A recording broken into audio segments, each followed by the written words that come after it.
来这里吃饭的以色列人多吗？犹太人？阿拉伯人根本上就没有，但是犹太人很多很多。我有几十年的客人，几代人都在我这里吃饭。当时79年来说，这里危险吗？这里问题多吗？以色列一直都有问题。到今天为止，昨天为止都有问题。这个阿拉伯世界的冲突，几次以色列的战争我都在这里。1982年的打黎巴嫩，对。那个时候打黎巴嫩的时候，很多人，美国来的，其他国家来的犹太人，他们在街上里被等，然后就有车子把他们送走，送到前线去。我问他们我自己愿意来的。这边也有自杀性爆炸吗？很多，这个我亲眼看到的。在哪里？什么样子？这里39号39号。这旁边那里晚上也是爆炸了。他2个公交车他等那个公交车到站的时候，这个公交车到站，那个恐怖式的引爆，2个公交车的人死伤很多人。他爆了以后，还有第2个人看到你们很多人在这里，第2个人进来爆了。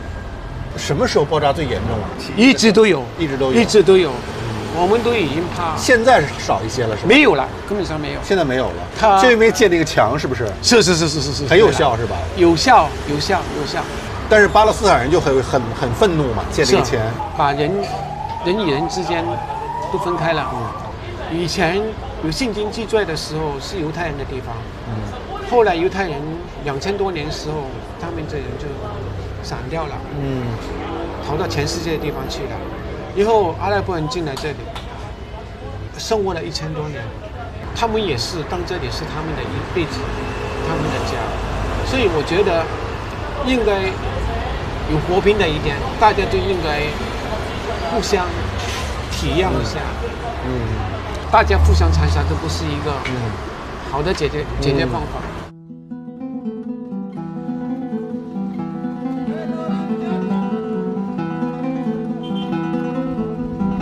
哇，这么高这墙，比那个柏林墙高多了。对啊，高太多了，这得有什么8米、10米高。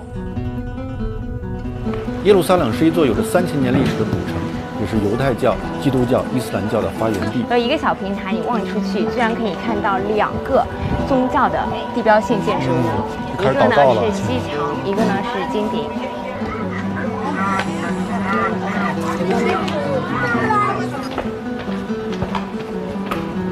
与耶路撒冷相距1小时车程的特拉维夫，却是一座引领世界科技的现代都市。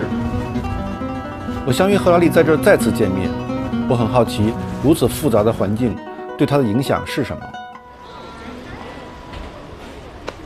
Hi, see you again. Hello. Hi, see you again. See you again. Hey, how are you? Hi. Nice to meet Nice to you. meet you. So where to go? We need the car. Yeah, we are ready. Yeah. Please. You know, I just traveled from Jerusalem, the old city. You see the different culture, different religion, and I mean very mixed culture, and lots of burden from history. Is there a kind of Israeli mentality? Could you describe it? As a tourist, maybe you go there. Oh, it's very interesting. Or you see all the old places. All this is where Jesus was, and so forth. But you live there. The amount of hatred in that place. It's like a nuclear reactor of hatred. You know, religion can be a wonderful thing, but when you live in Jerusalem, you realize that it can be a terrible thing. Yeah. How much hatred and anger.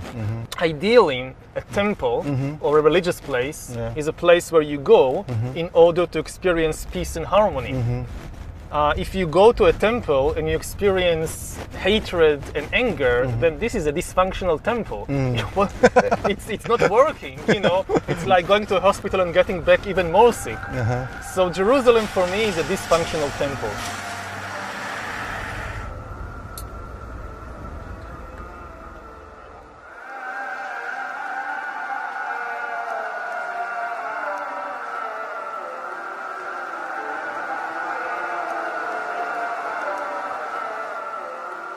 How this kind of things shape your mind, shape your... The influence on me of if this is what you ask, it obviously has an impact.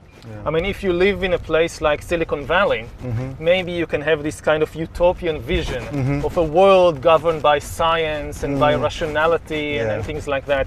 But if you live in the Middle East, it's obvious to you that you cannot escape this tension, because all around you people are killing each other because of their belief in fictional stories. So it's very clear to you that fiction is an extremely powerful thing. My house, the village where I live, is exactly middle of the way between Tel Aviv and Jerusalem. On the one hand, I'm very connected to this world of Tel Aviv. Modern technology, modern technology, world, high tech, all that. And on the other hand, very connected to Jerusalem with all the religion and mythology, and especially this is why I think much of my writing and scholarship is about this tension between the modern world of the 21st century and artificial intelligence and all that, and on the other hand, the still great impact of all these mythologies and fictional stories and religions. When did you notice the tension? When did you notice the hatred of religions and I think only when I left Israel and I went to do my PhD in Oxford, then I realized how much tension there is in the place where, when you're born into it, you think, well, this is how the world is. And only when you go out, you realize, no, this is not how the world is.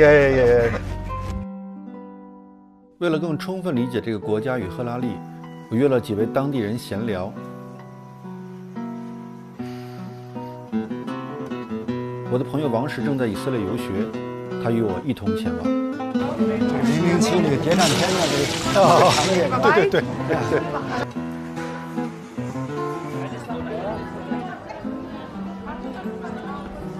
第一位是阿拉伯律师。Nice to meet you. How do you think about the Jewish people? I mean, the Jewish come back, take the city, they become a new authority. Is understanding or for you not?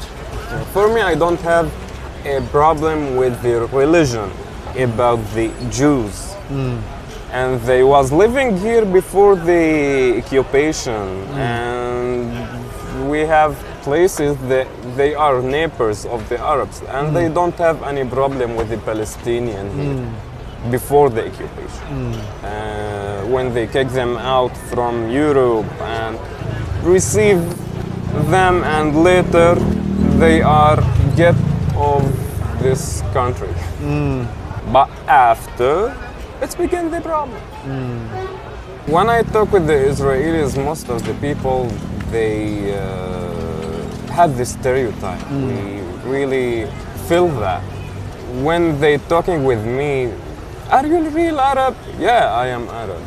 Are you born here? Yes, I am born here. You know, here, the thing that it's helped me to live here in Jerusalem, it's how I look.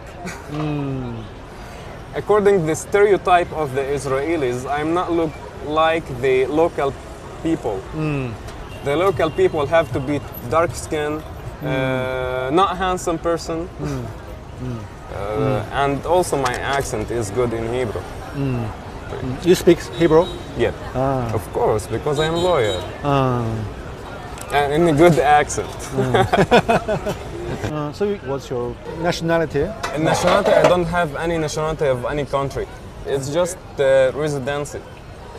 If I pass something, if I travel more than 3 or 7 years out of Israel, so they can get the ID, my ID. It's mean they can kick me out anytime. Like that we live. Do you have any solution? I mean, actually, I don't see any solution. I am born here and I love this country. I will not pass to anywhere.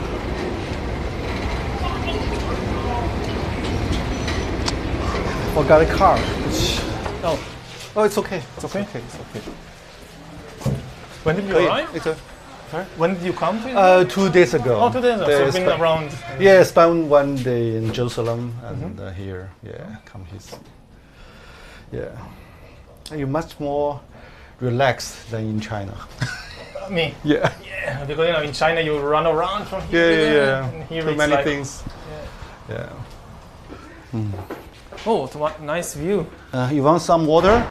Yes, Some water would or- be nice.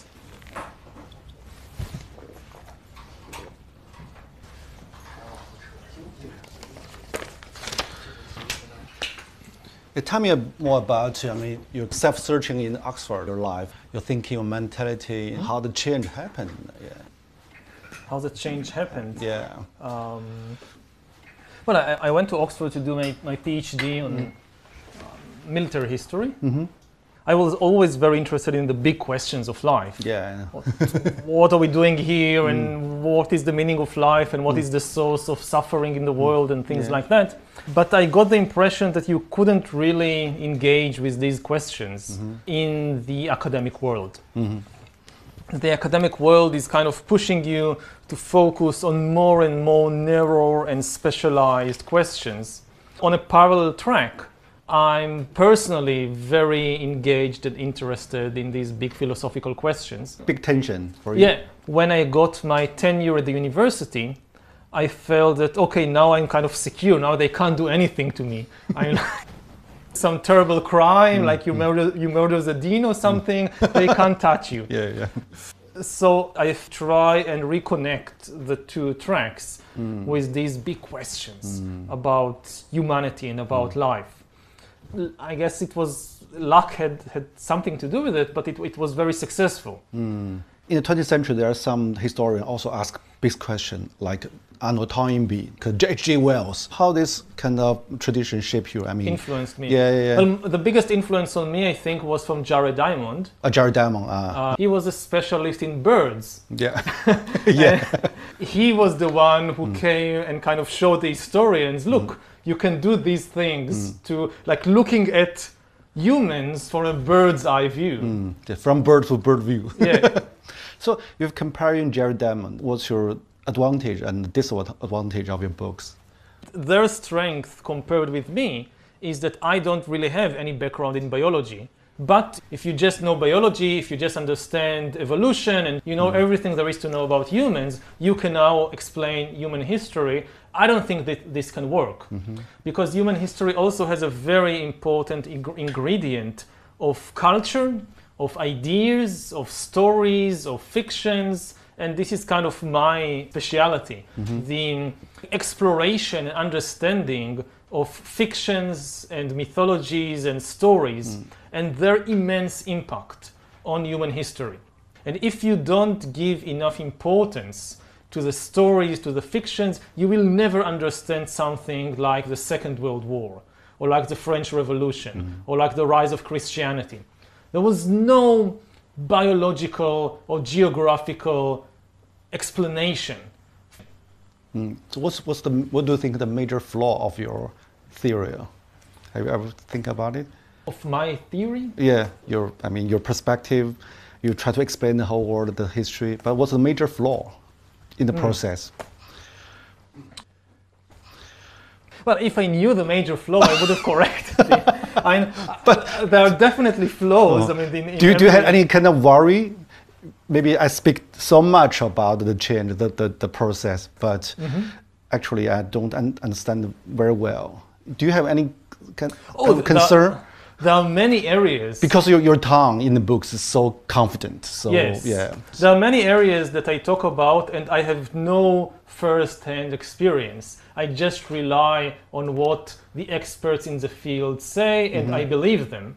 And I have no ability to kind of verify for myself that what I'm saying is true. I just believe them. So it's only second-hand knowledge. I read articles and books about artificial intelligence and what are the principles behind the program, behind the machine learning. So I trust that they are right. I hope that they are not kind of, making this colossal mistake and leading the entire world after them. 赫拉利对多领域的探索，对二手知识的运用与宏大叙事的热情，让我想起另一位以色列朋友，他即将成为一位拉比，是位教授塔木德的老师。这部古老的典籍覆盖了犹太教的律法、习俗、祭祀、礼仪等。You gonna join me? Sit. Yes. Okay. Come, welcome.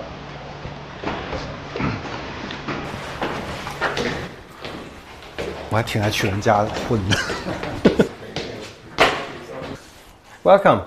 Welcome, everybody. Maybe say something about yourself. You're from Dutch? Well, I am from a Dutch-German family, but I was born here. Nowadays, I'm studying to become a rabbi, conservative rabbi. How could one be a rabbi? You have to study and you have to pass exams. You compare with the priest for the Christian, similar things or not similar? I mean, the role they played in the social society. I think you know, you are the spiritual leader of the people, and it's a very important job because you're working with people. For us, for outsider, the Jewish education seems very interesting combination. On the one side, it's quite religious. You stick some everlasting truths. On the other side, the Jewish people seems very open to new technology, new knowledge. So how to explain the combination of this kind of paradox? You know, if you read the Talmud, you can see in the Talmud that they already were very much open-minded. They had already broad knowledge. They didn't say, oh, we only have to confine ourselves to one knowledge, which is the Jewish. We have to understand everything because life is about everything. Talmud is a lot about discussions, open discussions. We bring different ideas and, oh, you heard a story that came from another country. How do we relate to that story? Is it relevant to us?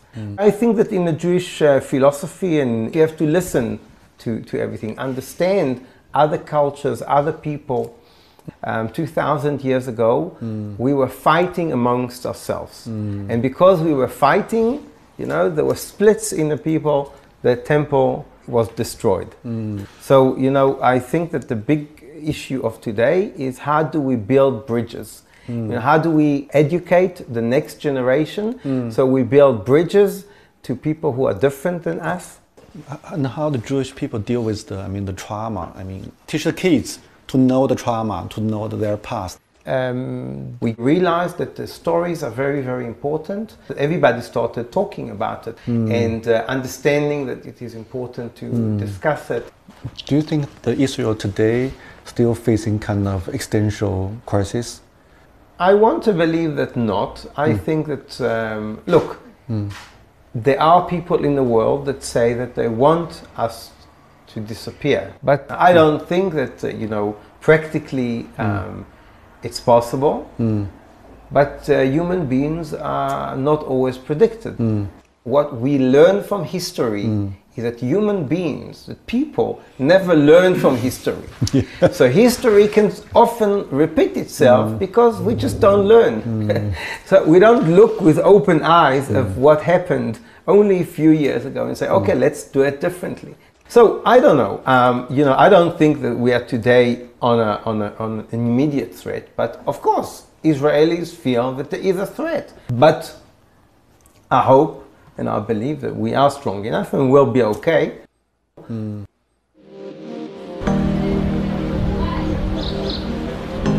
在以色列，宗教深入人们的生活，不同教派主张各异。The fulfillment of my people's prayers for 2,000 years, 3 times a day. The Jewish. 海雅是一位有着3个孩子的正统教犹太人。Do you still feel lots of dangers everyday life, in everyday life? You know, there was a time when there were a lot of car rammings going on in Jerusalem where terrorists would ram their cars into children. That was a scary time. I was, you know, my kids would go to school in the morning and I would literally cry with fear. That's not been happening in the past couple of years, so it's a quieter time right now. So I don't feel fear. I let my kids roam around freely. From your point of view, how to, settle the huge conflict between Israel and Palestine is possible? I mean, during so long time. Right. I think with the consciousness that we have today, it's not so possible. we need to be doing that work on ourselves personally and inside of ourselves. You know, I'm a therapist. I do couples workshops, you know, where it's about working on communication. So I think we need to be communicating more with our enemies and working through it via communication. If the city is a patient, Yeah. how to describe the psychological problem or maybe mental disorder for the city?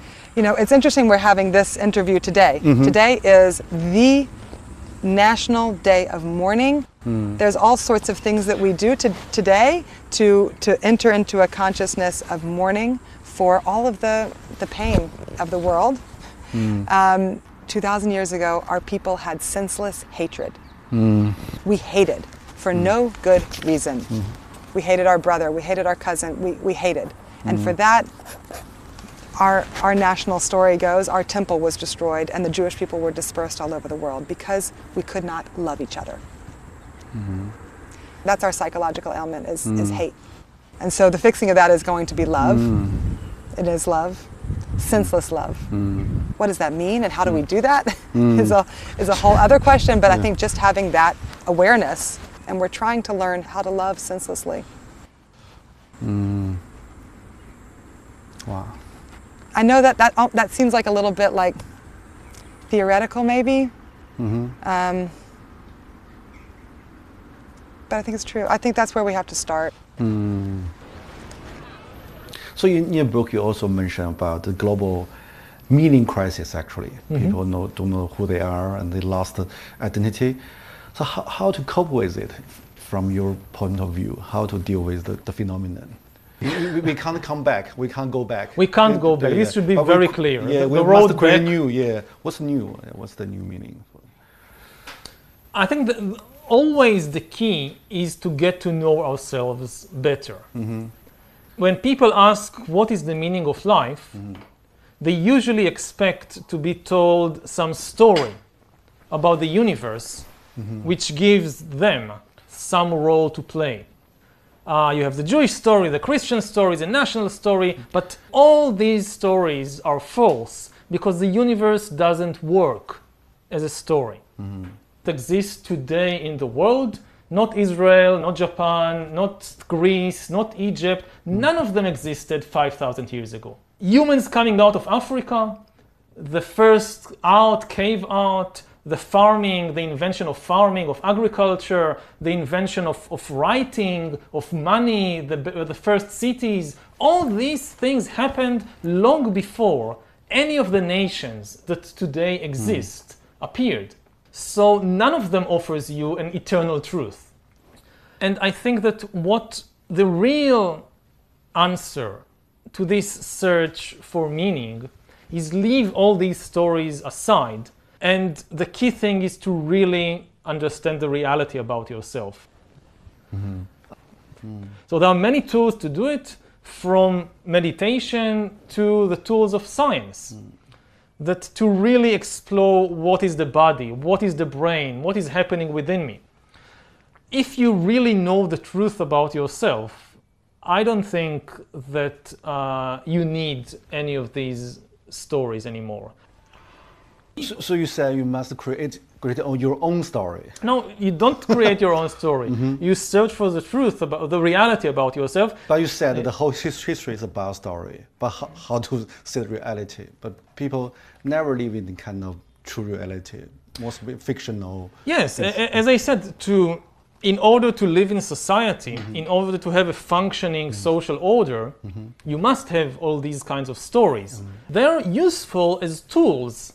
You cannot build societies without a story in which people believe. But it's the same in the case of entire nations and religions. You can't organize millions of people together if they don't agree on some common story and common laws. So we need these things. But they are just tools. They are not the ultimate reality. If you mistake these imaginary stories for the ultimate reality, then you will never know the truth about yourself, and you will start usually sacrificing people for the sake of imaginary story, like what is happening in the Middle East all the time. 它算一种启蒙啊，让你想这些问题 ，AI 什么问题。但是大部分情况下，大家不会真的想嘛，大家只是盲从某种新的说法而已，新的流行而已。它不是催促你更复杂性的思考，或者说要面对自己的很多问题。它更像是一种抚慰剂的方式。启蒙还是要很多自我发现的觉醒。